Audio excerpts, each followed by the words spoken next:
बरसात के बाद का महीना, वातावरण शांत और गंभीर। आसमान से हल्की धुंध, हवा में ठंडक और वातावरण में एक अजीब सी गंभीरता। ऐसे ही दिन आते हैं पितृपक्ष, जिसे श्राद्ध पक्ष भी कहा जाता है। कहा जाता है कि इस समय धरती और पितृलोक के बीच का मार्ग खुल जाता है। पितरों की आत्माएं अपनी संतानों के घर आती है और इंतजार करती है कि उनकी संतान श्राद्ध से अन्न, जल और तर्पण अर्पित करे। लेकिन यह परंपरा कैसे शुरू हुई? क्यों इन 15 दिनों का महत्व इतना गहरा है? आइए सुनते हैं पितृपक्ष की सबसे रहस्यमयी यह कथा। यह कथा आधारित है युधिष्ठिर और श्री कृष्ण के संवाद पर। महाभारत युद्ध समाप्त हो चुका था। पांडव हस्तिनापुर के राज सिंहासन पर विराजमान थे। एक दिन धर्मराज युधिष्ठिर गहन चिंता में डूबे हुए थे। उन्होंने श्री कृष्ण से पूछा, हे माधव, हम श्राद्ध क्यों करते हैं? पितरों को जल और अन्न अर्पण करने का क्या कारण है? क्या वे सचमुच इसे स्वीकार करते हैं? श्री कृष्ण हल्की मुस्कान के साथ बोले, धर्मराज, तुम्हारा प्रश्न अत्यंत गूढ़ है। यह रहस्य जानने के लिए तुम्हें सुननी होगी दानवीर कर्ण की कथा। यह कथा यूं आरंभ होती है। जब महाभारत युद्ध में कर्ण वीरगति को प्राप्त हुए, उनका जीवन दान और पराक्रम की मिसाल था। वे दानवीर कहलाए क्योंकि कभी किसी याचक को उन्होंने खाली हाथ नहीं लौटाया। युद्ध के बाद जब कर्ण स्वर्ग पहुँचे तो उन्हें स्वर्ण महल, रथ और अद्भुत ऐश्वर्य प्रदान किए गए।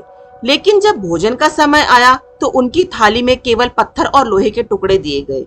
कर्ण हैरानी से पूछे, हे देवगण, यह कैसी लीला है? मैंने तो जीवन भर कभी किसी भूखे को नहीं लौटाया, फिर मुझे यह दंड क्यों?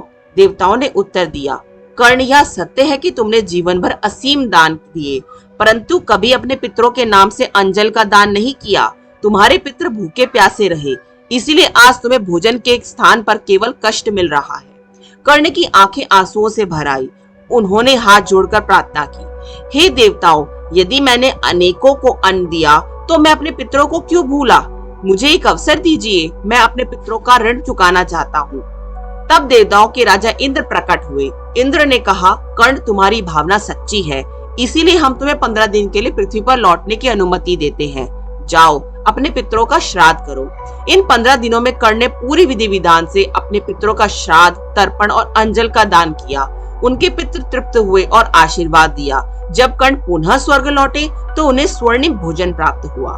फिर श्री कृष्ण ने युधिष्ठिर को समझाया, धर्मराज, यही कारण है कि हर वर्ष भाद्रपद पूर्णिमा से आश्विन अमावस्या तक 15 दिन पितृपक्ष कहलाते हैं। इन दिनों में श्राद्ध और तर्पण करने से पितृ प्रसन्न होकर वंशजों को आशीर्वाद देते हैं। परंतु यदि कोई व्यक्ति इन दिनों को अनदेखा करता है तो उनके घर में दरिद्रता और कष्ट प्रवेश कर लेते हैं। महाभारत युद्ध के बाद भीष्म पितामह बाणों की सैया पर लेटे थे। धर्मराज युधिष्ठिर उनके पास पहुंचे। युधिष्ठिर ने कहा, पितामह, बताइए, मनुष्य किन रणों से बंधा होता है और उनसे मुक्ति कैसे पाता है? भीष्म ने गहरी आवाज से कहा, पुत्र, मनुष्य जन्म लेते ही 3 रणों में बंध जाता है, देवरण, ऋषि रण और पितृ रण। देव रण यानी कि यज्ञ और देव पूजा से चुकाया जाता है। ऋषि रण ज्ञान, शिक्षा और धर्म पालन से, और पितृ रण श्राद्ध, तर्पण और सेवा से। यदि इन रणों से मुक्ति नहीं मिलती तो मोक्ष की प्राप्ति संभव नहीं होती। युधिष्ठिर उनकी बातें ध्यान से सुनते रहे। भीष्म पितामह ने आगे कहा, जो संतान अपने पितरों का आदर करती है उसका वंश कभी कष्ट नहीं सहता। पितरों का आशीर्वाद ही घर में सुख, समृद्धि और दीर्घायु लाता है।